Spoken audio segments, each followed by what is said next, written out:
Hi, I'm Kendra with Where's the Moon Astrology, and today I'm talking about Sun square Moon in the birth chart.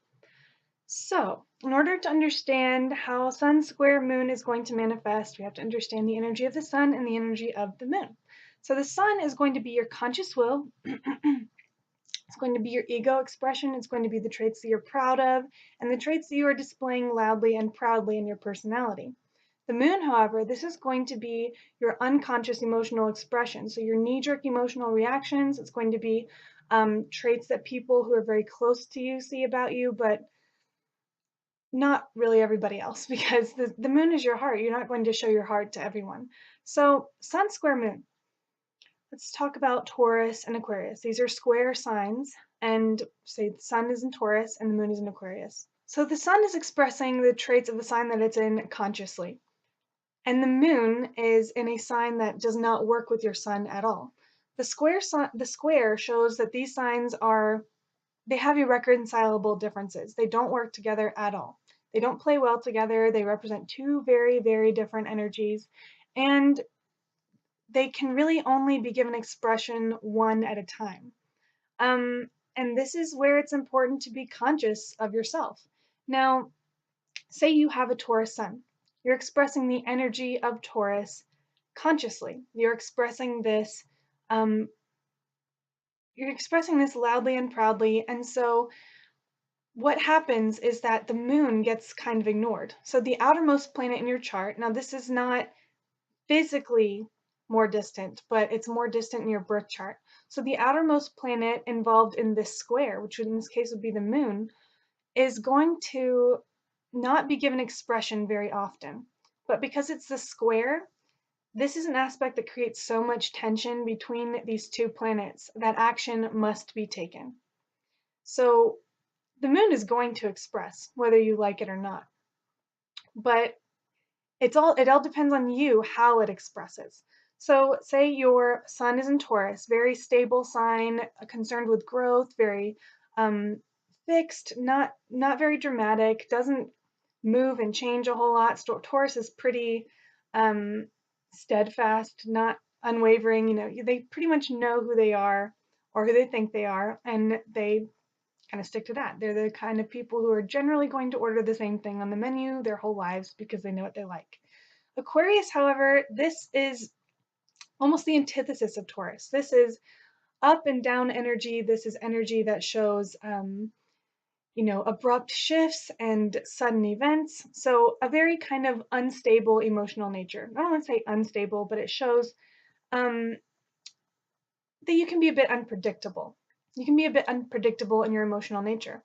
Now, Taurus doesn't like unpredictable. So if your sun is in Taurus, you're going to be kind of denying these more unpredictable parts of your personality, going to be kind of putting those at arm's length and denying them expression. But because it's a square, again, it's creating tension and action has to be taken. And if you deny these traits in yourself, the Aquarius moon traits, suddenly Aquarius moon is going to come out in full force. And the tension builds and the tension builds, and then suddenly it can't be hidden anymore. And the moon in Aquarius takes over almost completely. So suddenly you go from this stable Taurus sun to totally erratic, disruptive, chaotic Aquarius moon. So because you've repressed them for so long and you've allowed this tension to build without giving your moon conscious expression, it kind of manifests in the most explosive way and kind of manifests um, the worst qualities of the sign that the moon is in. So the way to kind of overcome this is by consciously identifying with the traits of your Aquarius moon and allowing them expression in a more controlled way. So you have to make the unconscious conscious. Anything that you are kind of denying in yourself, which in this case would be your moon in Aquarius, or any sign, but in this example that I'm giving, it would be moon in Aquarius. You would want to give your moon in Aquarius conscious expression, allow it to be expressed in a controlled way, kind of feed your moon so that it doesn't erupt and give you, bring chaos into your life.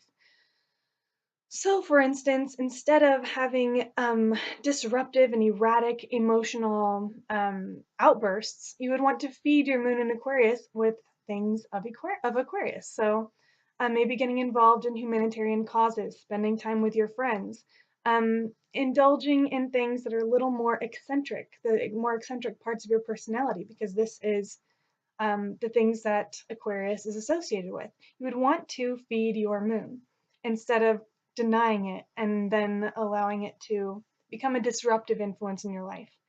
Sun square moon, even though these two signs don't work together, the emotional nature is still informed by the ego, and the ego is still informed by the emotional nature. So if you don't allow this conscious expression, it can manifest as a lot of a very sensitive ego, because the moon is a sensitive influence, and the sun is the ego, so you can get your feelings hurt very easily.